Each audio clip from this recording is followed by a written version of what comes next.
Mira, yo soy Sofía Martínez, y si te estoy contando esto hoy, es porque aprendí una lección importante sobre el ajedrez corporativo. A veces, la venganza no es un plato que se sirve frío, sino uno que se cocina a fuego lento, con mucha paciencia y leyendo bien la letra pequeña. Todo empezó en una de esas reuniones de equipo que crees que son rutinarias. Ya sabes, la sala de siempre, el proyector encendido, el café aguado. Estábamos discutiendo los últimos detalles del proyecto de licencias, ese contrato crucial que llevaba años gestándose y que, francamente, yo había cargado a mis espaldas desde el principio. Yo estaba explicando un punto técnico delicado, algo sobre las implicaciones de una cláusula ambiental, cuando Carlos, mi jefe, me interrumpió. «Disculpa, Sofía», dijo, con ese tono que usaba cuando quería sonar conciliador, pero que, en realidad, era un preludio a algo desagradable. «Vamos a cambiar un poco la agenda. Tengo un anuncio importante que hacer». Dejó caer sus palabras, como piedras sobre la mesa. Habló de una reestructuración estratégica, de optimización de recursos y, por supuesto, de reducción de costos técnicos. Frases bonitas para decir que algo malo se venía. Mi estómago se encogió. Miré a los demás, a mis colegas. Algunos bajaron la vista, otros me miraron con una mezcla de pena y alivio de que no les tocara a ellos. Luego llegó la puñalada.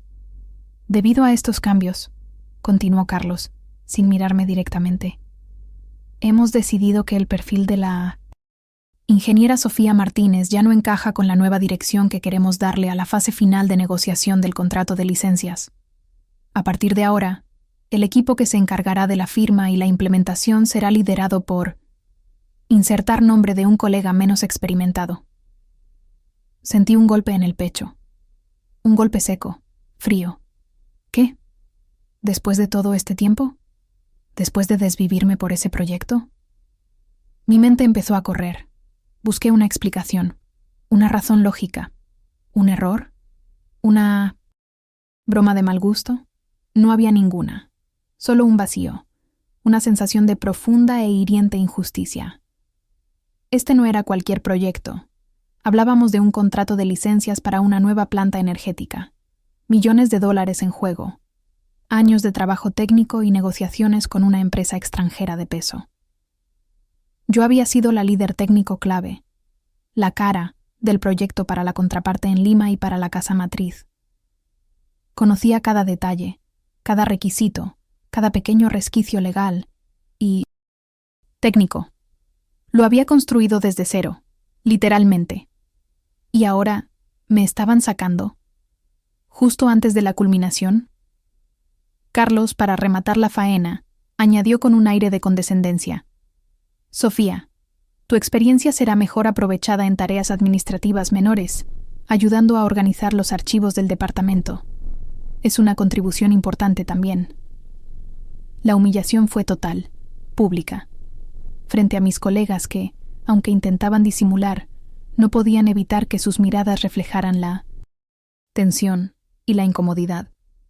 Me estaban relegando a algo trivial, a un trabajo de oficina, después de haber liderado un proyecto de esta magnitud. No era solo que me quitaran el proyecto, era que me estaban diciendo, en público, que ya no valía, que mi posición en la empresa, por la que tanto había luchado, estaba seriamente comprometida. Me sonó a un despido disfrazado, a un estancamiento profesional definitivo. Me levanté de la mesa, no sé cómo, con la cabeza dándome vueltas.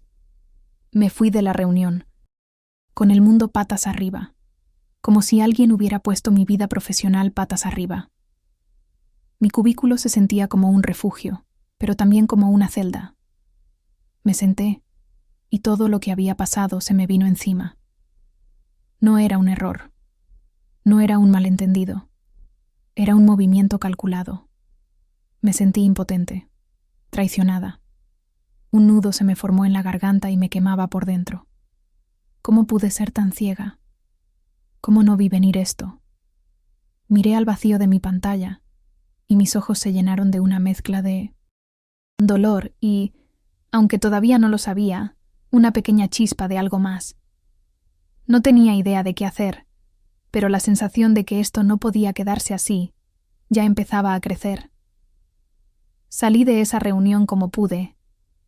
Recogí mis cosas sin saber cómo lo hice y me fui de la oficina. Las luces de Lima se veían borrosas mientras conducía a casa. Mi apartamento, que siempre había sido mi refugio, se sentía frío y vacío esa noche. Había empezado a llover suavemente, un tamborileo contra mi ventana que parecía imitar el dolor sordo en mi pecho. Solo quería acurrucarme y desaparecer. Tiré mi bolso al suelo y me dejé caer en el sofá. El silencio era ensordecedor, roto solo por la lluvia. Y entonces, la presa se rompió. Las lágrimas comenzaron a caer, calientes y dolorosas, por todos los años, todo el esfuerzo, todos los sacrificios. No era solo tristeza, era una rabia cruda y ardiente. ¿Cómo pudo? ¿Cómo pudo Carlos hacerme esto? Me sentía vacía, completamente agotada, como un globo al que se le ha escapado todo el aire. Mi mente se fue muy atrás, años, hasta cuando entré a la empresa. Fue difícil, una industria dominada por hombres. Yo acababa de salir de la universidad, llena de ambición, pero también un poco ingenua. Sabía que tenía que probarme a mí misma, así que trabajé más duro que nadie. Horas interminables, noches en vela, fines de semana sacrificados. Mientras mis amigos se divertían, yo estaba enterrada bajo informes técnicos y planes de proyectos. Recuerdo haberme perdido la boda de mi prima porque se acercaba una fecha límite crítica. Mi familia lo entendía, pero siempre me dolía. Empecé como ingeniera junior, solo una pieza más en una máquina grande, pero aprendí rápido. Acepté cada desafío, por complejo que fuera. No me daba miedo ensuciarme las manos, pasar horas revisando esquemas o defender mi punto de vista en una sala llena de ingenieros experimentados. Poco a poco, con constancia, empecé a ganarme el respeto. No de todos, claro.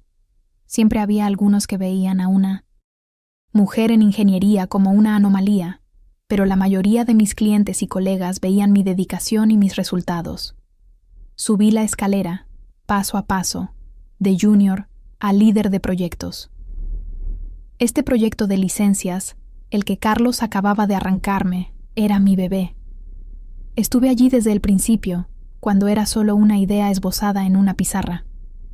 Lideré los estudios iniciales de viabilidad técnica, pasé meses en negociaciones con la contraparte internacional, construyendo confianza, entendiendo sus necesidades y traduciéndolas a nuestros requisitos técnicos. Redacté la mayor parte de la documentación técnica, los detalles intrincados que harían o desharían el trato. Conocía cada tuerca y cada cable, cada cláusula, cada pequeño requisito. Era más que un simple proyecto, era una parte de mí. Recordé innumerables cenas que me perdí con mi familia, citas que cancelé, vacaciones que pospuse.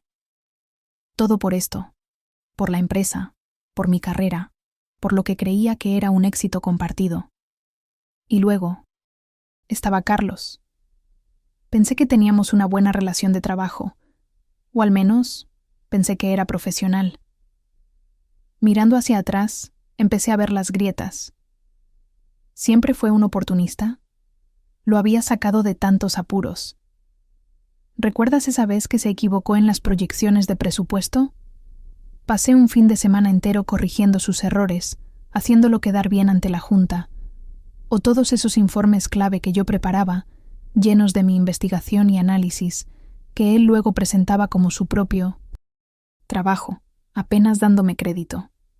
En ese momento lo dejaba pasar. Me decía a mí misma que era parte del juego, que mi trabajo hablaba por sí solo. Pero ahora me golpeó. Mi lealtad era completamente unilateral. Él solo me usó. ¿Por qué ahora? ¿Por qué después de todo esto haría algo tan cruel, tan público? ¿Era envidia? ¿Se sentía amenazado por mi competencia, por el hecho de que yo sabía más de este proyecto de lo que él jamás sabría? ¿O era simplemente un juego de poder frío y despiadado? La excusa de la reducción de costos era ridícula. Yo sabía mi valor y sabía el valor que aportaba a ese proyecto. Mi salario era una gota en el océano comparado con los millones en juego. Tenía que ser otra cosa, algo personal, algo feo. Cuanto más pensaba en ello, más profundo se hacía el agujero en mi estómago. Todo lo que había construido, todos esos años de esfuerzo, todos esos sacrificios, parecían desmoronarse por la decisión arbitraria y egoísta de un hombre. ¿Qué quedaba de mí profesionalmente si me quitaban el proyecto más grande de mi carrera, uno en el que había puesto mi corazón y mi alma? El vacío era abrumador. Me quedé allí durante lo que parecieron horas, mirando al techo, completamente agotada. Las lágrimas habían cesado, reemplazadas por un nudo frío y duro de ira que se asentaba profundamente dentro de mí. No era el tipo de ira que te hace querer gritar o romper cosas. Era una furia silenciosa y escalofriante, una resolución que se formaba en los rincones, tranquilos de mi mente. En medio de esa desesperación, una pequeña, casi imperceptible chispa parpadeó. Una frase. Una palabra clave. Algo sobre un contrato. Fue fugaz, solo un susurro de un recuerdo, no una idea completamente formada, sino una pequeña punzada de curiosidad, una vaga reminiscencia de algo importante. ¿Qué era? No lograba atraparlo del todo, pero estaba allí, una pequeña semilla en el paisaje desolado de mi traición. Me quedé en mi apartamento. El sonido de la lluvia ya era solo un eco lejano en mi cabeza. La rabia silenciosa, esa furia helada, se había asentado, y ahora era una masa sólida en mi estómago. Estaba sentada frente a mi laptop, con la pantalla en negro, sin verla realmente. Solo sentía el peso de la injusticia, el vacío de la traición. De repente, como un relámpago en la oscuridad, ese destello de memoria del que te hablé se hizo más claro. Una punzada. Unas palabras. Cláusula de persona clave. Me levanté de golpe. La desesperación que me había consumido minutos antes dio paso a una oleada de adrenalina. Tenía que ser eso. Esa frase que una vez me pareció una formalidad burocrática, una línea más en un contrato largo, ahora parpadeaba en mi mente con una urgencia que me hizo temblar. ¿Dónde estaba? ¿Dónde había guardado mi contrato original? Mi mente corrió a toda velocidad. Archivos digitales, carpetas viejas, correos electrónicos antiguos. Empecé a buscar como una loca. Abrí mi laptop y busqué en las carpetas que tenía marcadas como personal o legal. Revisé mi correo electrónico, filtrando por palabras clave como contrato, oferta, empleo. Cada segundo era una eternidad. Mis manos temblaban, mis dedos volaban sobre el teclado. Sentía que el tiempo se me escapaba, que esa pequeña luz de esperanza podía desvanecerse en cualquier momento. Recordé que, cuando firmé, el Departamento de Recursos Humanos me había enviado una copia digital. También tenía una copia física, pero ¿dónde? ¿En la caja de documentos importantes? ¿En algún cajón desordenado? La tensión crecía con cada carpeta vacía, con cada correo que no era el que buscaba. Me levanté y fui a mi pequeña oficina en casa, revolviendo entre papeles antiguos, facturas, documentos de la universidad. El caos era inmenso, pero mi determinación era aún mayor. Y entonces lo encontré. No en el correo, sino en una carpeta física, en el fondo de un cajón etiquetado como legal personal. Estaba doblado, con una grapa oxidada. Lo saqué con manos temblorosas. Era mi copia del contrato de trabajo que firmé hace años, el que había marcado el inicio de mi carrera en esa empresa. Abrí el documento con el corazón latiéndome en el pecho. Mis ojos recorrieron las páginas, buscando, desesperadamente, esa frase. Pasé por las responsabilidades, el salario, los beneficios, todo lo que ya sabía. Y entonces lo vi. en una sección que nunca le había prestado demasiada atención, una cláusula que había parecido inofensiva en su momento. La leí, una y otra vez.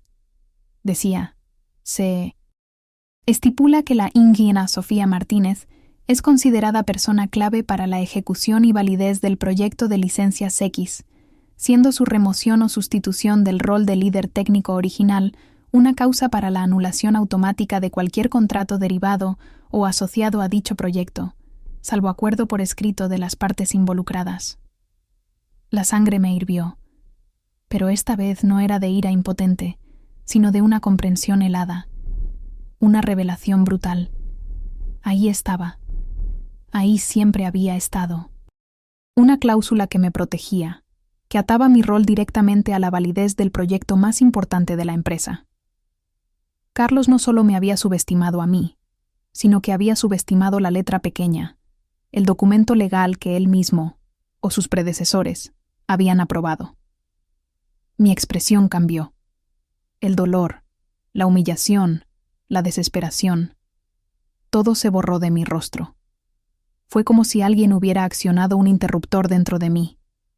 Mis ojos, antes nublados por las lágrimas, ahora tenían un brillo calculador, una luz fría y afilada. No iba a luchar por mi puesto rogando, no iba a suplicar a Carlos, ni a discutir con él sobre su injusticia.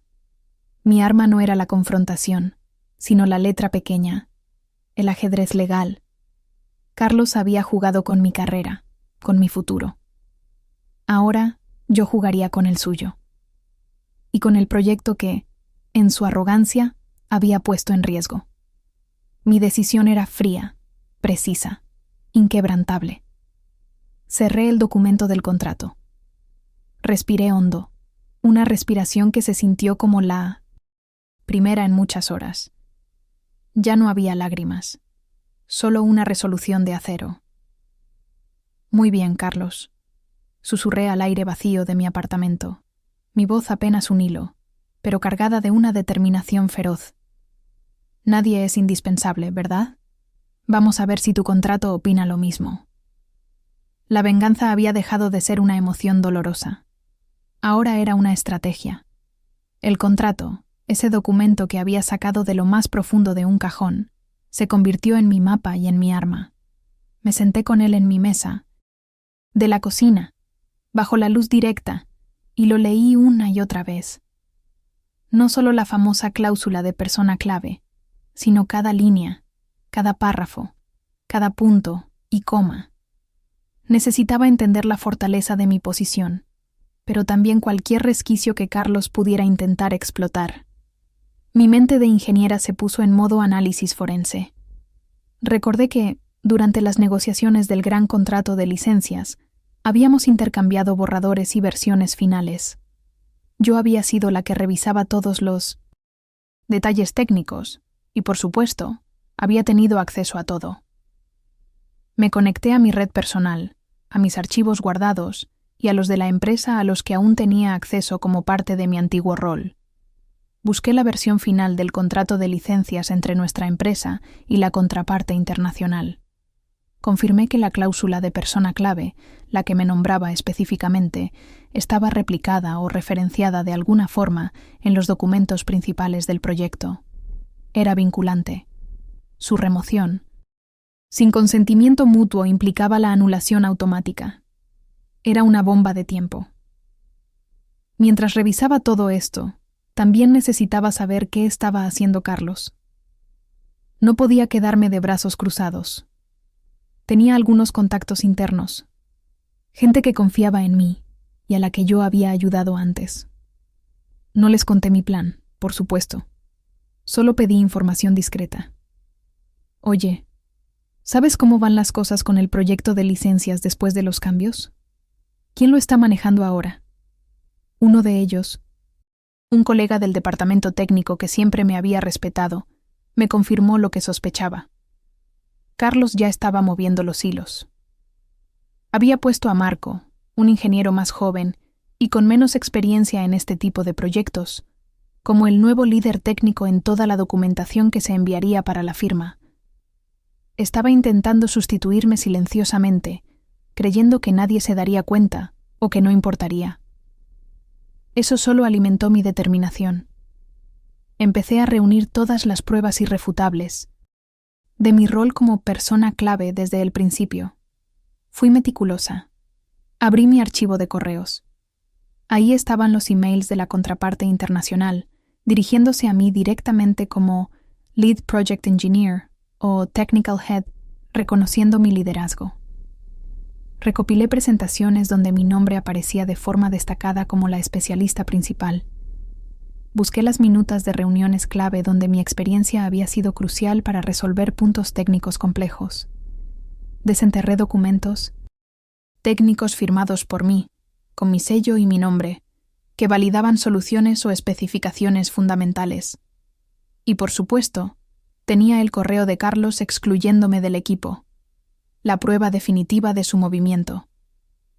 El desafío era ahora cómo hacer que la contraparte se diera cuenta sin que yo pareciera una empleada despechada que intentaba sabotear a su propia empresa. No quería una confrontación directa. Quería que ellos, los clientes, descubrieran la irregularidad por sí mismos y activaran la cláusula. Pensé en la mejor manera de sembrar la duda. Opté por una estrategia sutil pero efectiva.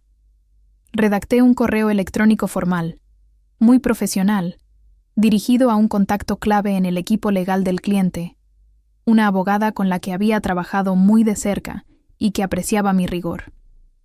El mensaje era sencillo, pero cargado de veneno. Me despedía del proyecto, mencionando que, debido a una reestructuración interna, ya no sería la líder técnica. Le expresaba mi preocupación profesional por el cambio del líder técnico original, dadas las sensibilidades contractuales que podrían existir en un proyecto de esta magnitud. No mencioné la cláusula directamente, ni el artículo, ni la anulación. Solo sembré la semilla de la duda, apelando a su profesionalidad y a su conocimiento de los procesos legales. Sabía que ella, siendo abogada, entendería la implicación de un cambio tan drástico en una figura clave sin la debida notificación. Estaba segura de que Carlos, en su arrogancia, subestimaría la inteligencia del cliente y la importancia de esa cláusula. Creía que un simple cambio de nombre en la portada de un documento pasaría desapercibido entre la euforia de una firma de millones de dólares. Se equivocaba. Durante los días siguientes, me preparé mentalmente. Sabía que la situación sería tensa. Tenía que mantener la calma, la compostura. No debía parecer la víctima despechada, sino la profesional íntegra que siempre había sido, la que velaba por el cumplimiento de los contratos. Practiqué mis respuestas, mi tono de voz. No habría lágrimas, no habría gritos, solo hechos. Finalmente, tuve todo listo. El correo de notificación discreta había sido enviado. Ahora era cuestión de tiempo. Observé el calendario. La fecha de la firma del contrato se acercaba rápidamente. Una sonrisa fría, casi imperceptible, se dibujó en mis labios. El tablero de ajedrez estaba preparado. Carlos había hecho su jugada. Ahora era mi turno. El día de la firma del 160. Contrato llegó, y con él, una calma extraña se apoderó de mí. Por fuera, me movía con una serenidad que contrastaba con la agitación que sentía por dentro. Era el día cero, el día en que todo cambiaría. Me vestí con mi mejor traje profesional, impecable, como siempre. Quería proyectar una imagen de control absoluto, de que nada me afectaba, aunque mi corazón latía como un tambor de guerra. La atmósfera en la oficina era de una expectativa enorme, casi palpable. Los pasillos zumbaban con murmullos emocionados. Era el contrato del año, del lustro, quizás. La empresa estaba a punto de cerrar un trato multimillonario, y la euforia era generalizada. Excepto, claro, en mi rincón. La gran sala de reuniones, esa misma donde Carlos me había humillado días atrás, estaba preparada para la ocasión. La mesa larga y pulida brillaba bajo las luces, flanqueada por las banderas de ambas naciones. Estaba llena de ejecutivos de alto nivel, nuestro CEO, el equipo legal, los directores de 1900 proyectos. Y en el centro, como un pavo real, estaba Carlos. Tenía una sonrisa de satisfacción apenas disimulada, una que parecía decir: «Mira lo que he logrado». Nuestros ojos se cruzaron por un instante. Él me miró con un desdén frío, como si yo fuera una mancha insignificante en su gran día, y luego me ignoró por completo. Yo solo mantuve mi mirada firme, sin emoción, como un soldado antes de la batalla. La reunión comenzó con todas las formalidades del caso. Discursos grandilocuentes sobre la visión compartida, la colaboración y el éxito de las negociaciones. El CEO habló de la importancia estratégica del proyecto, de cómo cambiaría el futuro de la empresa. Carlos, por supuesto, se llevó gran parte del crédito, asintiendo con modestia falsa, mientras la sala vibraba con una energía de celebración anticipada. Parecía que todo iba sobre ruedas. Después de los discursos, Carlos se puso de pie, con una carpeta gruesa en sus manos. «Con esto», dijo, su voz resonando con orgullo, «finalizamos años de arduo trabajo. Es un honor presentar los documentos finales para la firma». Deslizó la carpeta hacia el centro de la mesa, donde el CEO y el representante principal de la contraparte esperaban con sus plumas. El nombre de Marco, el ingeniero menos experimentado que me había sustituido, estaba visible en la portada, como el nuevo líder técnico. En ese momento, sentí un escalofrío. Era ahora o nunca. Justo cuando la pluma estaba a punto de tocar el papel, un silencio, incómodo, tenso, se apoderó de la sala. Un miembro del equipo legal de la empresa cliente, una mujer con la que yo había trabajado de cerca, la abogada a la que le había enviado mi correo, discreto, levantó una mano. Su expresión era seria, grave. «Disculpen», dijo, su voz cortando el aire de celebración como un cuchillo. Todos los ojos se volvieron hacia ella. «Hemos revisado la documentación final. Notamos un cambio en el líder técnico principal del proyecto por parte de su firma. Queríamos confirmar si la ingeniera Sofía Martínez no es ya la responsable técnico del proyecto de licencias X». La sonrisa de Carlos se congeló en su rostro. Su cuerpo se puso rígido. «Ah, sí», balbuceó, intentando minimizar la situación. «Un pequeño ajuste interno, por eficiencia. El ingeniero Marco es altamente competente, de verdad. No hay de qué preocuparse». Pero la abogada del cliente no cedió. Ella abrió su propia carpeta, sacando un documento. «Entendemos», dijo, su tono inquebrantable. «Sin embargo, en la cláusula 7.2 de nuestro contrato de licencias, se establece explícitamente que la ingeniera Sofía Martínez es la persona clave, cuyo rol es indispensable para la validez de este acuerdo, salvo notificación y aprobación mutua por escrito. Este cambio, sin nuestra validación previa y escrita, constituye un incumplimiento contractual que, según el artículo 15.1, anula la validez del contrato de forma inmediata». La sala cayó en un silencio atónito. Fue un caos silencioso, pero devastador. Las caras de los ejecutivos de mi empresa, que minutos antes estaban radiantes de euforia, palidecieron. El CEO, que había estado a punto de firmar un acuerdo multimillonario, miró a Carlos con una furia silenciosa, contenida, pero palpable. Carlos intentó balbucear excusas, algo sobre un malentendido, una interpretación errónea, pero era inútil. Su voz se ahogaba, su rostro se cubría de sudor. El cliente no esperó más. La abogada, con una voz clara y formal, anunció: «Lamentamos informar que, debido a este incumplimiento fundamental, la firma del contrato se detiene hasta que la situación sea debidamente resuelta y se restablezcan las condiciones contractuales originales o se negocie un nuevo acuerdo». Los millones de dólares estaban ahora, literalmente, en el aire. El CEO de nuestra empresa se levantó abruptamente de su asiento, su rostro una máscara de ira helada. Sus ojos, llenos de furia, se clavaron en Carlos, quien ahora estaba pálido, sudoroso y completamente atrapado en su propia trampa. La bomba había explotado. La sala de reuniones, que minutos antes había sido el epicentro de la euforia y la anticipación, ahora era un campo de batalla silencioso. Los representantes del cliente se levantaron, sus rostros marcados por la decepción y una preocupación evidente. Recogieron sus cosas con una formalidad fría, intercambiaron miradas graves con nuestro CEO y se retiraron sin decir una palabra más, dejando tras de sí un vacío palpable. El aire vibraba con una tensión que se podía cortar con un cuchillo. Mi CEO, el señor Ramos, un hombre conocido por su eficiencia implacable y su aversión a cualquier error que costara dinero, miró a Carlos. La furia en sus ojos era algo que nunca había visto. Era una furia silenciosa, contenida, pero capaz de quemar.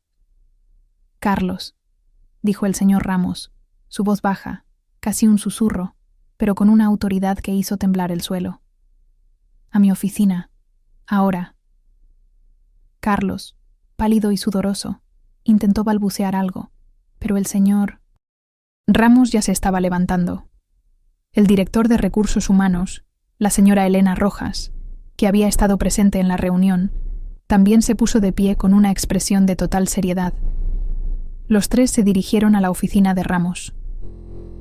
La puerta se cerró de golpe con un estruendo seco que resonó en el pasillo. Podía escuchar voces elevadas a través de la pared, aunque no distinguía las palabras. Imaginé a Carlos intentando culparme a mí, a la burocracia, a una interpretación errónea de la cláusula. Pero sabía que sus argumentos serían débiles, transparentes. La evidencia estaba ahí. No pasó mucho tiempo antes de que la puerta de la oficina del señor Ramos se abriera de nuevo. La señora Rojas apareció, su rostro inexpresivo. «Sofía Martínez», dijo, con una voz que no dejaba lugar a dudas. «El señor Ramos y yo queremos hablar contigo». Respiré hondo. Había llegado el momento. Entré en la oficina, llevando conmigo mi copia del contrato y los documentos que probaban mi rol clave en 1966. El proyecto. Mi porte era profesional, mi expresión serena. No había regocijo en mi rostro, solo la calma de alguien que sabe su verdad y está lista para defenderla.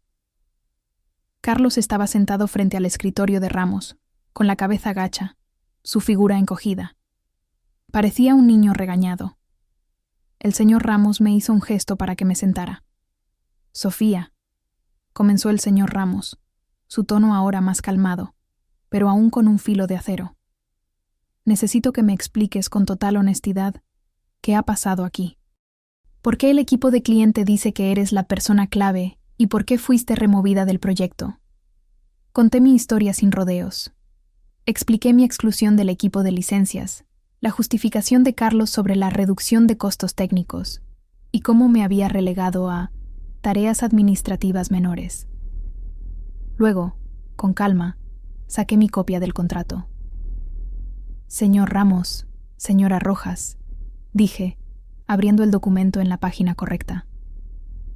«Mi contrato de trabajo, firmado por esta empresa, incluye una cláusula específica, la 7.2, que me designa como persona clave para la ejecución y validez del proyecto de licencias X. Esta cláusula estipula que mi remoción o sustitución del rol de líder técnico original es causa para la anulación automática de cualquier contrato asociado a dicho proyecto, salvo acuerdo por escrito de las partes involucradas».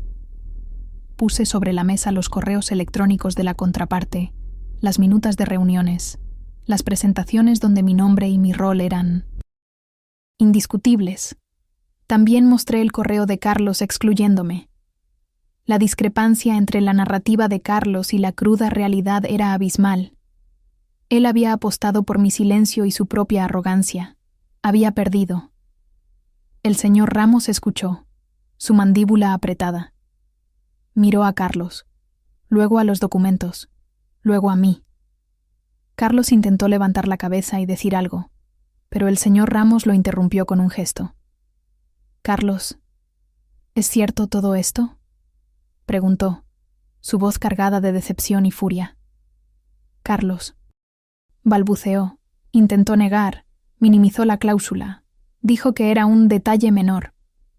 «¿Un detalle menor, Carlos?», replicó el señor Ramos, golpeando la mesa con la palma de la mano. «Acabas de poner en riesgo un contrato de $100 millones por un detalle menor. ¿Y por qué? ¿Por qué remover a la persona que construyó este proyecto desde cero? ¿Por reducción de costos cuando tu acción acaba de costarnos potencialmente millones?». La evidencia era irrefutable. El señor Ramos no solo estaba furioso por la potencial pérdida del contrato, sino por la incompetencia de Carlos y su intento descarado de sabotear a una empleada valiosa por razones egoístas. Me miró a mí, luego a Carlos. «Carlos», dijo el señor Ramos, su voz ahora fría y definitiva. «Tu empleo en esta compañía termina hoy.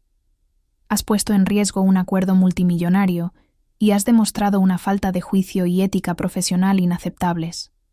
Empaca tus cosas. Se te escoltará fuera. No hay negociación». Carlos se quedó, boquiabierto. Su rostro, ya pálido, se volvió lívido. «Pero, señor Ramos», exclamó, intentando levantarse, «no puede hacerme esto. He dedicado años a esta empresa». La señora Rojas intervino con voz firme. «Carlos, es una decisión final. Tus acciones han causado un daño incalculable a la reputación y las finanzas de la empresa. No hay vuelta atrás». Vi cómo la incredulidad se convertía en humillación en el rostro de Carlos. Intentó negociar, suplicar, pero fue inútil. Minutos después, fue escoltado fuera de la oficina por un guardia de seguridad, su carrera en la empresa, y probablemente en la industria, destruida. Mientras tanto, la empresa estaba en caos. La anulación temporal del contrato causó un pánico interno. El departamento legal se movilizó de inmediato para contener el daño. Hubo llamadas urgentes, reuniones de emergencia. La empresa estaba al borde de una crisis reputacional y financiera, todo por la arrogancia de un hombre. El señor Ramos se volvió hacia mí, su expresión ahora más suave, aunque aún grave. «Sofía», dijo, con un tono de sincera disculpa que me sorprendió. «Lamento profundamente la injusticia que has sufrido. Hemos cometido un grave error al permitir que esto sucediera. Necesitamos que retomes el liderazgo del proyecto de Licencias X, con plenas facultades, con todos los recursos que necesites. Y por supuesto, esto vendrá acompañado de un ascenso inmediato a directora de proyectos, con el aumento salarial correspondiente. Queremos compensar esta situación y reconocer tu valor, que es incuestionable». Acepté la reinstalación, no con un sentido de victoria personal, sino con la seriedad de la tarea que tenía por delante: salvar el proyecto. Salí de la oficina del CEO con una nueva carga, sí, pero también con una nueva autoridad. Las miradas de mis colegas habían cambiado.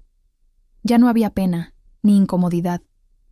Ahora había respeto, un poco de temor y una innegable admiración. Retomar las riendas del proyecto de Licencias X fue como volver a casa. Pero no era la misma casa. Había una herida abierta, y mi primera tarea fue sanarla. Me sumergí de nuevo con una energía renovada, casi febril. Ya no era solo un proyecto. Era mi responsabilidad personal reparar el daño. Tenía el apoyo total del señor Ramos y de toda la dirección, algo que nunca antes había tenido. Me dieron carta blanca y todos los recursos que pedí. Lo primero fue el cliente. Necesitábamos reconstruir la confianza. Organicé una reunión urgente con el equipo, legal y técnico de la contraparte. Fui con el señor Ramos y la señora Rojas. No intentamos esconder nada. Fuimos honestos sobre el problema interno y cómo había sido resuelto. Presenté un plan detallado para retomar las negociaciones, asegurándoles que yo, la persona clave original, estaba firmemente al mando y que la empresa estaba 100% comprometida a cumplir con cada letra del contrato. Fue un periodo de renegociación delicado, de asegurarles que el incidente con Carlos era un caso aislado y que ahora teníamos un nuevo nivel de transparencia y compromiso. Mi conocimiento íntimo del proyecto, cada tuerca, cada cláusula, fue crucial. Pudimos responder a cada pregunta, disipar cada duda. Pasaron semanas de arduo trabajo, días enteros en reuniones, noches revisando documentos, llamadas transcontinentales, pero valió la pena. Finalmente, el gran día llegó de nuevo. Esta vez, la sala de reuniones no estaba llena de tensión, sino de un respeto palpable. El contrato de licencias se firmó. Y sí, se incluyeron cláusulas aún más robustas para proteger la posición de las personas clave en futuros proyectos. Fue un triunfo, no solo para la empresa, sino para mí. No solo salvé el proyecto, sino que lo hice más fuerte. Mi reputación profesional se elevó a niveles que nunca imaginé. Dentro y fuera de la empresa, mi nombre se convirtió en sinónimo de competencia, pero también de estrategia y resiliencia. El señor Ramos me cumplió su palabra y más. Recibí una promoción significativa a directora regional de proyectos estratégicos, un título que venía con un aumento salarial considerable y la responsabilidad de liderar iniciativas aún más grandes y complejas. Mis colegas, los mismos que me habían mirado con pena, ahora me veían con una mezcla de respeto y admiración. Había demostrado que no solo podía hacer el trabajo, sino que podía jugar el juego y ganar. ¿Y Carlos? Su destino fue tan rápido como su caída. Su reputación quedó destrozada. En esta industria, las noticias corren rápido, y la historia de cómo puso en riesgo un contrato multimillonario por su arrogancia se convirtió en un susurro de advertencia. Le costó muchísimo encontrar otro empleo en el sector energético. De lo que sé, tuvo que conformarse con un puesto menor en una empresa mucho más pequeña y lejos de cualquier responsabilidad de liderazgo. Su nombre, que una vez fue sinónimo de ascenso, ahora era una nota a pie de página sobre lo que no se debe hacer. Para mí, la venganza se había completado. Pero no fue una venganza cruel. No sentí el deseo de verlo sufrir. Fue una búsqueda de justicia, una afirmación de mi propio valor y de mis derechos. Sentí una profunda satisfacción. Había demostrado que no solo era competente como ingeniera, sino también astuta, diligente y resiliente. Mi victoria fue un testimonio de la importancia de conocer y defender tus derechos, de no dejar que nadie te pise. A veces, en el ajedrez corporativo, no es necesario gritar ni pelear abiertamente por tu lugar. No hace falta hacer un escándalo ni rebajarse al nivel de quien te ataca. Basta con entender las reglas del juego, conocer tu valor y, sobre todo, leer cada línea de lo que uno firma. Mi contrato no era solo un documento, era mi escudo, mi espada y, finalmente, mi reivindicación. Carlos creyó que me había sacado del juego, que me había descartado como una pieza inútil, pero solo me dio la herramienta para ejecutar la jugada maestra, para darle jaque mate en su propio tablero. Mi historia es un recordatorio de que tu mayor activo no siempre es tu habilidad técnica, aunque es fundamental. A veces, tu mayor arma es tu inteligencia estratégica, tu diligencia y tu atención a los detalles. No dejes que nadie subestime tu valor, tu capacidad. Y lo más importante, nunca dejes de conocer tus derechos. Lee, pregunta, investiga. Esa pequeña letra, esa cláusula que parece insignificante, puede ser el cimiento de tu defensa. ¿Y tú? ¿Alguna vez te has encontrado en 1919 una situación donde una pequeña letra en un contrato o un conocimiento pasado por alto se convirtió en tu mayor arma? ¿O has vivido una injusticia laboral que te obligó a sacar tu lado más estratega y a luchar por lo que era tuyo? Cuéntame tu experiencia en los comentarios de abajo. Me encantaría leer tus historias. Y si esta historia de ajedrez corporativo, de justicia kármica y de cómo una cláusula olvidada puede cambiarlo todo, te hizo pensar, no olvides darle like a este video, compartirlo, con aquellos que necesitan un poco de inspiración para defenderse, y por supuesto, suscribirte a Café Frío y Venganza para más relatos donde el café está frío, pero la venganza siempre se sirve helada